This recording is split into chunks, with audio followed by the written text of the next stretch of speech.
Yeah, I was put up for adoption at birth. So that's just all I've ever known. And my adopted family, my mother, they were always very open with me about that. So I feel like I've just always known that I was adopted. Some people, don't know for some time. Everyone's story is so different, right? So they felt it was right to tell me from the beginning. So I've always known that, which was uh,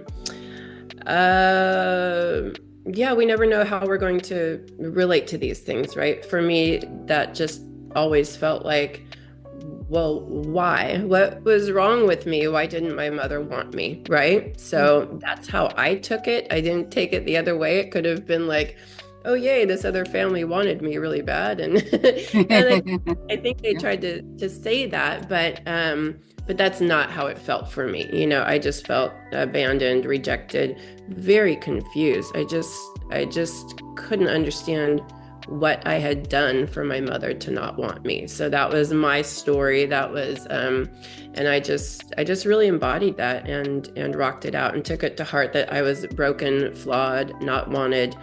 I just very recently have been writing through journaling about my experience with women because it's not really necessarily been a safe place for me. And this is a coach that I'm working with. She's like, here's, gave me some journal prompts, like, let's move into this. And what I came down to at the very end, I was writing, and you know how things just come out, and what are my beliefs about women? And the last word, the last sentence I wrote was that I am disposable. Mm.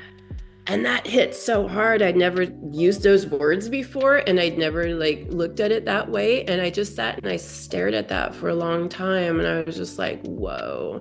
And how that has played out throughout so much of my life, and my difficulty bonding with others. Because apparently after you are put up for adoption and they take you from your mother. This is the practice back then in the 70s when I was born. They put me into a foster situation with a foster couple or family. And I stayed there for, I don't know, a couple of days. I've heard different stories. I used to think it was 6 weeks. Yeah. Everyone's got a different story in the family. So, but recently my father said, no, I think it was like a few days. But regardless, you get taken from your mother, then you go into that situation. And then your parents come and take you from them again. So at this point, you're just broken. You don't know who to trust.